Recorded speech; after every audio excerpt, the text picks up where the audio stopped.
tomorrow night. So if you know somebody, if there's still somebody that you could, oh, tonight, sorry, my bad. Good thing she's over there to yell at me.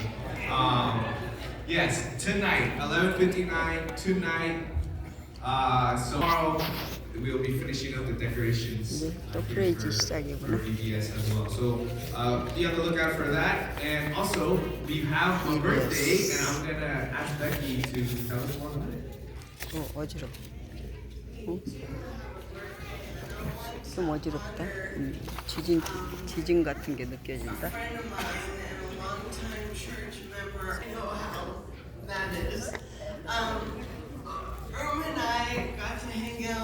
Birthday to you, happy birthday to you, happy birthday,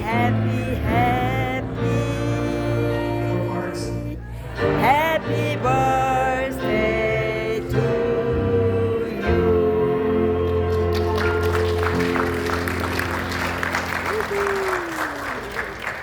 Yes. And Hello. Happy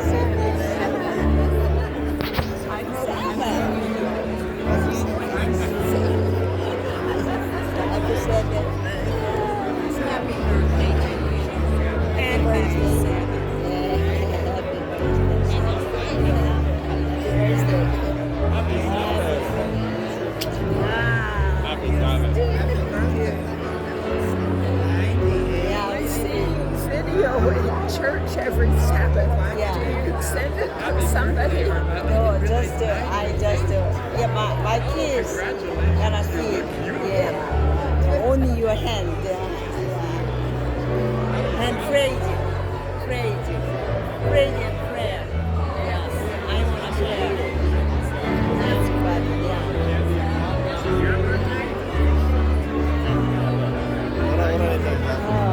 항상 이거 찍던데 누구 보여준다 그래서 우리 자녀들하고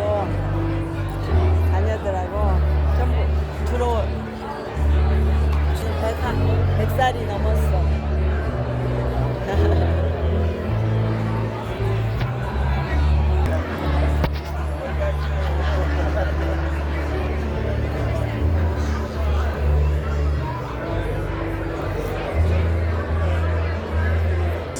kids, go run around and go get your dollar bills. Yeah, over there. Go get your dollar.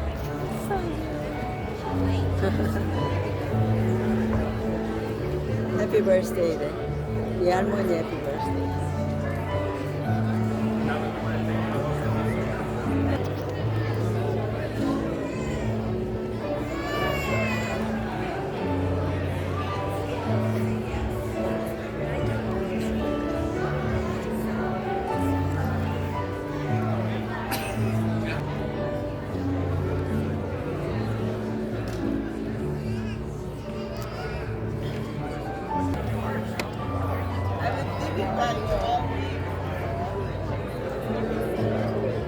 Thank you. I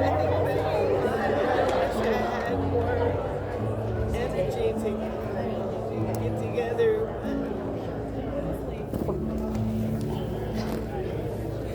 We'll have a salad. You guys all well this morning? So I'm going to tell you a story today against trusting. Okay? So if you look at the back on the screen, there'll be lots of pictures that go with the story. Can anyone tell me who that person could be up there, that little boy? That's right, that's me when I was 7 years old.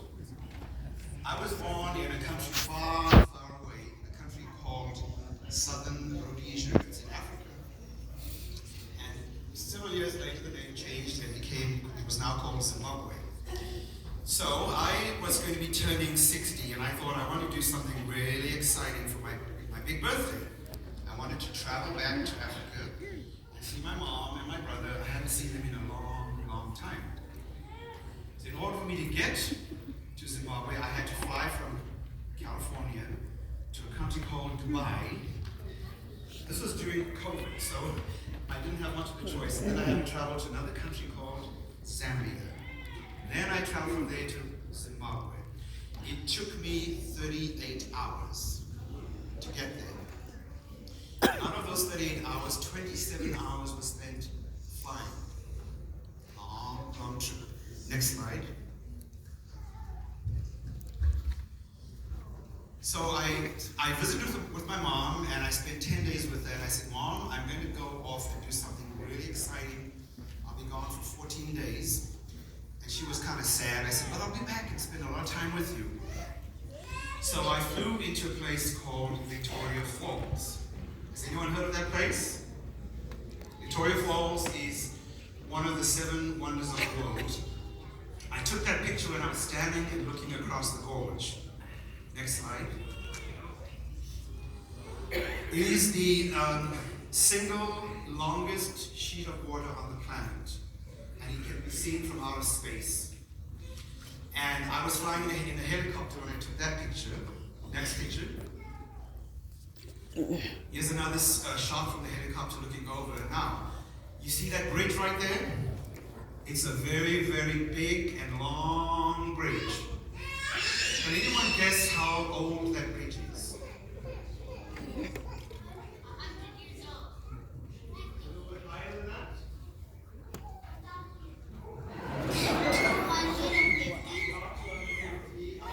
128 years old. It is one of the most amazing bridges ever built, and it joins 2 countries. So on the left is Zimbabwe, on the right is Zambia.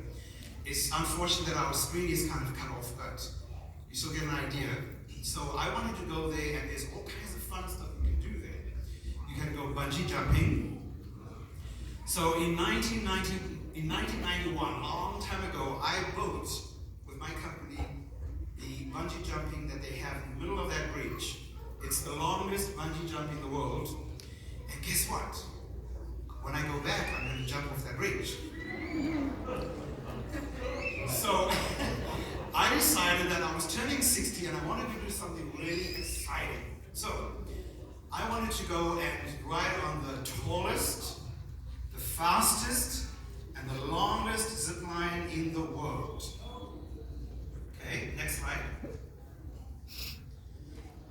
Okay, so that building is 14 stories high. Can you see that building? Now imagine if you go up to the roof and you jump off. So I wanted to do that on a zip line. In order for me to do that, I had to find 2 guides that would take me up high, high into the forest, into a very high place that was 14 stories high. Next slide. Now you see those lines? Those are some of the zip lines. And you can barely see the bridge way at the top. Look how small that bridge looks from there. Normally that bridge carries 18-wheeler trucks, families in their cars, people walking, and it's 128 years old, and it does great, you know. And you see all those chairs and tables right there? That's a restaurant that hangs over the cliff. I had to meet the guides at that restaurant. Okay, next slide. That is Philip. Philip was my main guide, and John was the other guide, and I had to listen very carefully to what they told me. Philip told me that, first of all, I had to put on a special belt with a harness that went over my shoulders. I had to wear a helmet, and I also had to put on these great big asbestos gloves. And I had to listen to everything that Philip told me. Now, I didn't know Philip, but I had to what? Trust him. I didn't know John, but I had to trust him. They didn't know me, so they explained to me that Philip would go on the first line, and I would follow, and then John would come behind. So the first jump is 14 stories high. The zip line is 2,300 feet long, and you move at 80 miles an hour. I thought this was the coolest thing ever. So, next slide. So there are my gloves and all of my gear, and of course Uncle Barry was quite fat at that time, but it didn't stop me from jumping off the... Now, Philip told me something very important. He said, when you are zipping at 80 miles an hour, so you start off like that, you kind of go like this, then you have to land with your toes on what's called a canopy. Not a very big canopy, and the canopy is on the edge of a tall cliff, a little higher than 14 stories. And he said, take your glove, place it like that, you know. So here's the line, and you just have to place your glove like that. Do not grab the line, just gently touch it. Okay, so I was, and I forgot what Philip told me. And I grabbed the line, and suddenly I stopped. Imagine if you're going on the freeway at 80 miles an hour and you just ram your brakes. Well, my body went like that, and my arm would come right out of my shoulder, and I heard Philip saying, let go, let go. Let go, and I was just hanging there, 14 stories high. Now, do you want to know what was down at the bottom of that? Lots of and some wild animals. Oh. Crocodiles inside that water. Hippopotamus in that water, and lions crawling around. Oh. Do you think I wanted to fall? Oh. Now, how do I get from where I stopped to where Philip was waiting for me? I had to climb. Now remember, I was almost 60 years old, and I was like full of energy, and I climbed, finally got to the first canopy.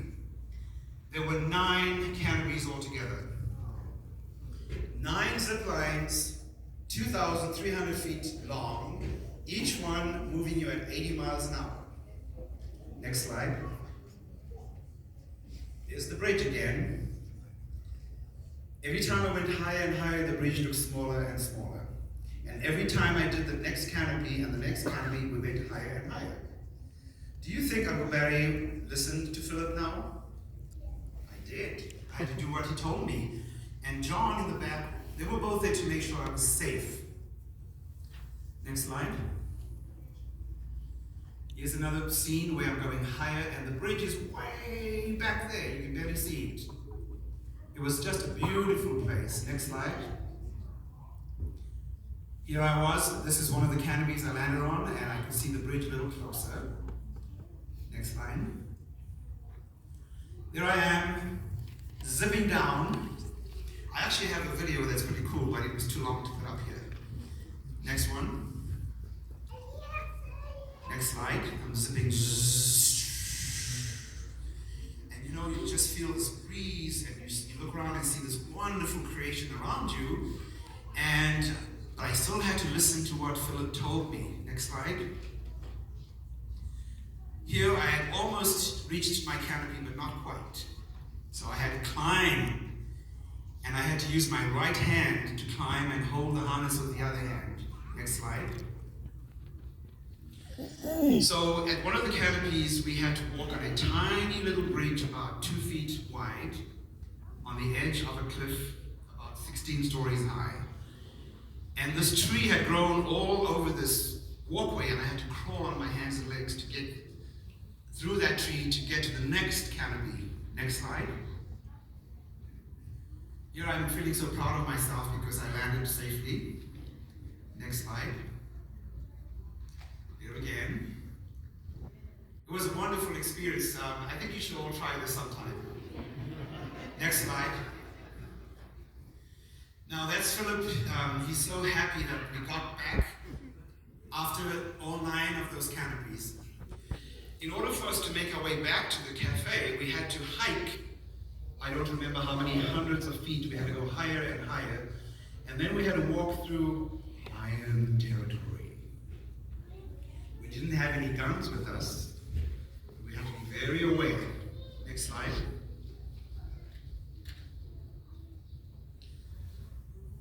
I think that might be the last slide up there. So, what did I have to do with Philip and John? I had to do what? Listen and trust them. Okay? There's a verse in Proverbs 3 verse 5. It says, trust in the Lord with all your heart and lean not on your own understanding. Do any of you know that verse? Okay, can you repeat that after me? Trust in the Lord with all your heart Trust in the Lord in all And your lean heart, not and lead not on your own understanding. on your own understanding. So we know that in life, we go through life, we're traveling, and we need to trust someone. We have a guide. Who is that guide that leads us? God and Jesus. Sometimes we don't know the outcome of things, but we still have to trust in God. Okay? I chose to trust these two men I didn't know. They took me on the most exciting journey, but I had to learn to trust in God. Can we say that verse one more time? Trust in the Lord with all and lean not on your own understanding. Thanks so much for listening. You can go back to your seats. Lean not on your own